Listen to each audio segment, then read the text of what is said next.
இதுதான் வீட்டோட main hall. பூஜை ரூம் ஹால்லே வச்சுருக்காங்க. இதுக்கு இனிமேல் தான் கபோர்ட்லாம் ஒர்க் பண்ணணும் அப்படின்னு சொல்லியிருக்காங்க. அதுக்கப்புறம் பார்த்திங்கன்னா எல்இடி டிவி வச்சு கீழே ஹோம் தேட்டர் வச்சுருக்காங்க. அதுக்கான ஸ்பீக்கர் எல்லாம் மேலே செட் பண்ணியிருக்காங்க. ஷோகேஸ்லேயுமே இனிமேல் தான் கண்ணாடிலாம் வைக்கணும் அப்படின்னு சொல்லியிருக்காங்க. அதுக்கப்புறம் பார்த்திங்கன்னா ஹால்லே ரொம்ப அமைதியாக அந்த புத்தர் ஃபோட்டோ போட்டிருக்காங்க. அது அவங்க வீடு பால் காட்சிக்கு ஒரு கிஃப்ட் வந்திருக்கு அப்படின்னாங்க.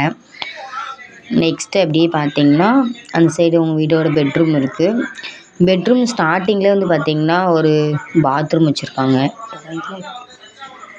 அப்படியே நேராக உள்ளே போனால் இந்த பெட் கவர் பார்த்திங்கன்னா அவங்க ஆன்லைனில் தான் ஆர்டர் போட்டு வாங்கியிருக்காங்க. நெக்ஸ்ட்டு பார்த்திங்கன்னா அந்த ஸ்க்ரீன் போட்டிருக்க இடத்துல ஒரு விண்டோ இருக்குது. மார்னிங் எந்திச்சோன்னா தான் அந்த விண்டோ ஓப்பன் பண்ணுவாங்க. இங்கே பார்த்திங்கன்னா பெட்ரூம்லேயே ஒரு சின்ன மாடல் போடணும் அப்படின்னு பட்டர்ஃப்ளை மாடல் போட்டிருக்காங்க. அதாவது ஸ்கை ப்ளூ ராமர் பச்சைம்பாங்க, அதுவும் பிங்க் கலரும் சேர்ந்து போட்டிருக்காங்க. இது அவங்க அண்ணனோட ஃபோட்டோ இங்கே போட்டிருக்காங்க. நெக்ஸ்ட்டு இதுக்கும் சேர்த்து கபோர்டு ஒர்க்லாம் வைக்கணும் அப்படின்னு சொல்லியிருக்காங்க. அப்படியே பார்த்திங்கன்னா வெளியே வந்துடலாம். இப்படி வெளியே வந்தோடனே ஹால்லேருந்து பார்த்திங்கன்னா எனக்கு இந்த ஸ்டார்டிங் அதாவது உள்ளே போனீங்கன்னா இன்னொரு பெட்ரூமும் கிச்சனும் இருக்கும். அதுக்கு பார்த்திங்கன்னா ஆர்ச் மாதிரி ஒன்று போட்டிருக்காங்க. அதில் பார்த்திங்கன்னா பார்க்கும்போது உங்களுக்கு உட்டன் மாதிரி தெரியும். ஆனால் உட்டன் கிடையாது, சிமெண்ட்லேயே உட்டன் மாடலாக வச்சுருக்காங்க. நல்லா கொஞ்சம் விஸ்தாரமாக இருக்கும், கொஞ்சம் ஒடுக்கமாலாம் இருக்காது முடுக்கு சைடு இந்த மாதிரி. அதுக்கப்புறம் பார்த்திங்கன்னா அதில் ஃபஸ்ட்டு டைனிங்கே இன்னொரு பெட்ரூம் வச்சுருக்காங்க. இன்னொரு பெட்ரூம் இந்த கதவு ஒர்க் பார்த்திங்கன்னா கொஞ்சம் நல்லாயிருக்கு. அப்படியே பார்த்திங்க உள்ளே போனீங்கன்னா அங்கேயும் ஒரு பாத்ரூம் வச்சுருக்காங்க. இந்த பெட்ரூம்லேயும் இது ஒரு சின்ன பெட்ரூமாக தான் எடுத்திருக்காங்க. நான் பாத்ரூம் வச்சுருக்காங்க. நெக்ஸ்ட்டு இங்கே துணி துவைக்கிறதுக்கு அழுக்கு கூட அந்த மாதிரிலாம் வச்சுருக்காங்க.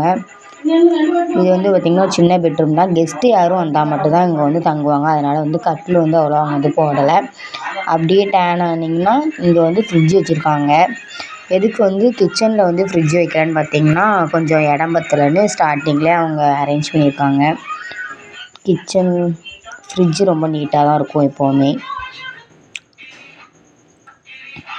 இப்படி உள்ள வந்திங்கன்னா கிச்சனில் இருக்க பாதி ஐட்டம் ஃபுல்லாமே ஆன்லைனில் தான் ஆர்டர் பண்ணி வாங்கியிருப்பாங்க. இதெல்லாம் பார்த்திங்கன்னா ஆன்லைனில் ஆர்டர் பண்ணி வாங்கின ஸ்டாண்டு தான்.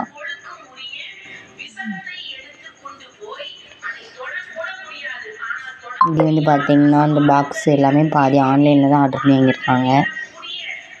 அப்படியே ஸ்லாப்பு பக்கத்துலேயே வச்சுருக்காங்க. எல்லாத்தையும் எடுக்கிறதுக்கு தனியாக ஸ்டாண்டு வந்தாலும் இந்த சிங்கு பார்த்திங்கன்னா நம்ம எப்படினாலும் இழுத்து வாஷ் பண்ணிக்கலாம்.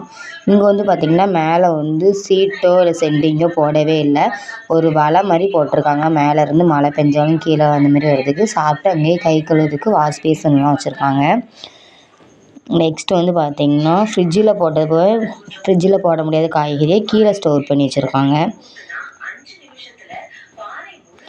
அப்படியே டேர்ன் பண்ணிங்கன்னா பெரிய பெரிய பாத்திரம்லாம் வைக்கிறதுக்கு அந்த மாதிரி ஸ்லாப்லாம் வச்சுருக்காங்க. இதுதான் இவங்களோட ஹோம் டூர். பிடிச்சா லைக் அண்ட் சப்ஸ்கிரைப் பண்ணுங்கள்.